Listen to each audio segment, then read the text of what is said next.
সুন্দরবনের জঙ্গলের বাঘের ডেরায় মধু সংগ্রহের জন্য মৌলেদের যাত্রা শুরু হলো। মিলল ছাড়পত্র। সুন্দরবনের মানুষের অন্যতম পেশা হলো মাছ কাঁকড়া ধরা, আর এর মধ্যে একটি উল্লেখযোগ্য পেশা হলো মধু সংগ্রহ করা।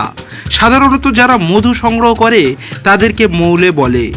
এরা বছরের একটা নির্দিষ্ট সময় জঙ্গলে যায় এবং মধু সংগ্রহ করে। জীবনে পরোয়া না করেই মৌলেরা জঙ্গলে যায় এবং নিজেরাও জানে জঙ্গল থেকে তারা নাও ফিরতে পারে। তবুও জীবন জীবিকার তাগিদে তাদের জঙ্গলে যেতে হয়, যুদ্ধ করতে হয় বাঘ, কুমির, বিষধর সাপের সাথে।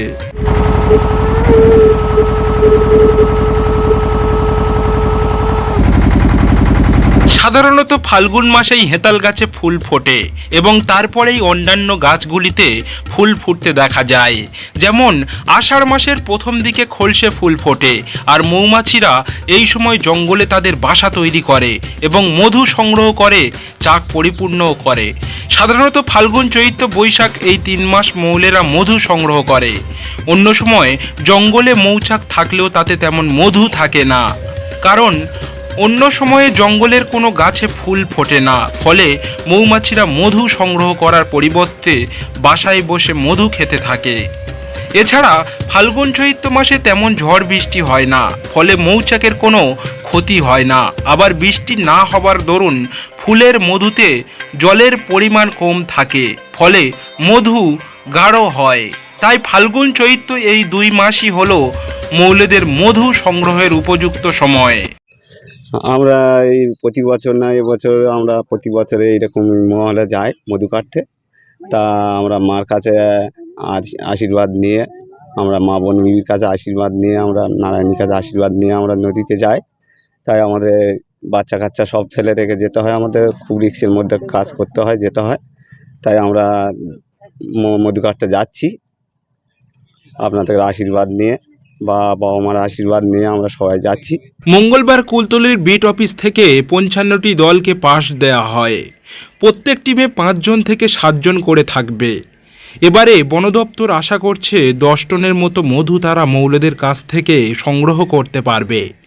কুলতলি বিধানসভার বিভিন্ন এলাকা থেকে এই সমস্ত যে মৎস্যজীবী পরিবার আছে বা মৌলেরা, এরা এই দিনটায় কুলতলির বিট ফরেস্ট অফিস থেকে পাস সংগ্রহ করে তারা বাড়ি থেকে তাদের গুরুজনদের আশীর্বাদ নিয়ে বেরিয়ে যায় 15 দিনের জন্য মধু সংগ্রহ করতে। কিছু জিনিস বলার দরকার। সেই কথাগুলো হচ্ছে এটা যে কোন চাকটা ভাঙবো, কোন মধুটাকে নেব, কিভাবে কালেকশন করব, কিভাবে কালেকশন করলে এ গ্রেডের হানি আমরা বেশি পাবো। তাহলে এ গ্রেডের হানি যদি বেশি পাই তাহলে সেক্ষেত্রে টাকাটা বেশি পাবো। কি হয়, অনেক সময় আপনাদের মধ্যে কেউ এই কাজ করেন না, কিন্তু এরকমও খবর পাওয়া যায় যে বাড়ির পুরনো মধুটা মিক্সড করে দিয়ে বন দপ্তরে দিয়ে দিল, কিন্তু ওইখানে গিয়ে মেশিনে ধরা পড়ে যাচ্ছে, বলছে যে এই বিটের এই নম্বরের জারে এই ঘটনা হয়েছে। তো ও জিনিসগুলো আমরা কেউ করব না। যদি কেউ করে থাকি সেটা করব না। যদি ওরকম থাকে তাহলে আমাদেরকে এসে জানাতে হবে যে আমার বাড়ির পুরনো মধু আছে, কতটা পরিমাণে আছে, সেটা আমরা অন্য কোথাও স্যারদের বলবো যদি অন্যভাবে বিক্রি করা যায়, কিন্তু এই নতুন মধুর সাথে ওটা মেশানো যাবে না। প্রয়োজনীয় জিনিসপত্র ও উপকরণ সংগ্রহ হয়ে গেলে পঞ্জিকা দেখে একটি ভালো দিন নির্বাচন করে এবং জঙ্গলের উদ্দেশ্যে বেরিয়ে পড়ে। তারা জঙ্গলে যাওয়ার পূর্বে মা বনবিবির উদ্দেশ্যে পুজো দেয়। 10-15 দিনের খাবার সামগ্রী বাদেও তারা সঙ্গে নেয় একটি বড় দা বা হেঁসো, যা মধুর চাক কাটতে প্রয়োজন হয়। দলে যে কজন লোক থাকে প্রত্যেকের জন্য ছোট অথবা মাঝারি দা থাকে। এছাড়াও সঙ্গে থাকে বড় নেট জাল, 2-3টি হাঁড়ি, বালতি, বড় মোটা দড়ি, খড়, প্লাস্টিকের ড্রাম, টিনের ড্রাম, প্রত্যেকের জন্য একটি কাদাকার মুখোশ, 2টি গামলা প্রভৃতি। এই সবই তাদের মধু সংগ্রহ করার সময় প্রয়োজন হয়।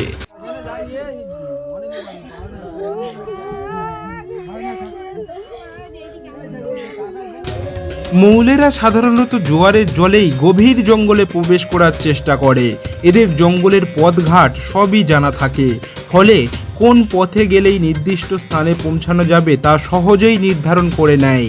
এইভাবেই চলে মৌলেদের জীবন জীবিকা মৃত্যুকে হাতে নিয়ে জঙ্গলের দিকে রওনা দেওয়া।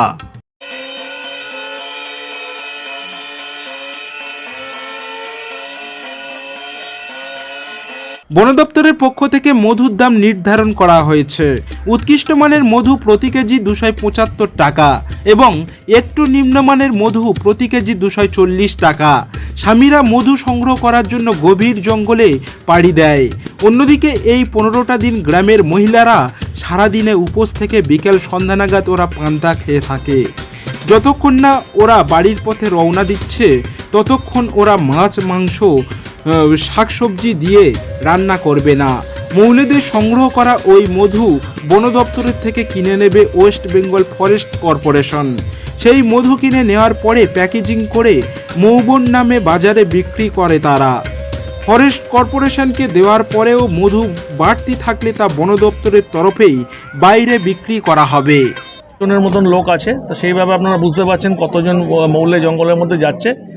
তো এইটা আপাতত 15 দিনের জন্য পারমিট আমরা এখনও পর্যন্ত দিচ্ছি। আমাদের যে 10 টনের টার্গেট আমরা পেয়েছি পশ্চিমবঙ্গ বন উন্নয়ন নিগমের তরফ থেকে, সেইটা আমরা প্রথমে টার্গেট থাকবে সেটাকে কালেকশন করে ওদেরকে জমা দেওয়া, এবং তার পরবর্তীতে আমরা সিদ্ধান্ত নেব যে এর পারমিট সম্বন্ধে কী করা যায়।